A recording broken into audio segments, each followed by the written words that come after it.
Hi, my name's Jason and welcome to the Clothesline Store. In this video, we're going to review the Daytek M52 folding clothesline.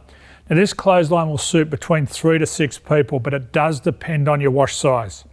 It has a head diameter of 3.9 metres, which means from one tip to the other is 3.9 metres, so it's quite a big line.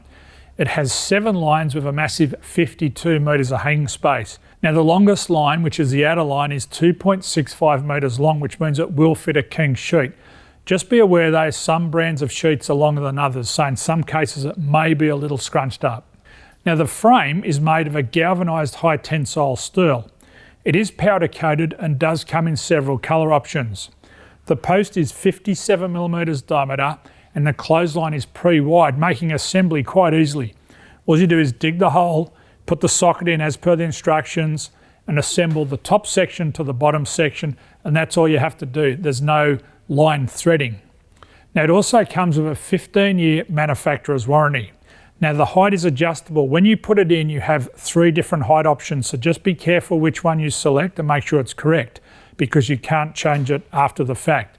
It's a good practice to make the clothesline 50 to 100mm above the person's head who's going to use it most. Now in addition to that, you do adjust the clothesline with the handle to make it go up and down once you put the clothes on. Now if you want some extra space in your yard, the beauty of this product is you can fold it down when not in use. And as we can see, that's quite simple and it gives you back all this space. So when the clothesline is not in use, you can also remove it from the ground, making it a very versatile clothesline. So I hope this has assisted you with the Daytek clothesline. My name's Jason. Thanks for visiting theclotheslinestore.com.au and bye for now.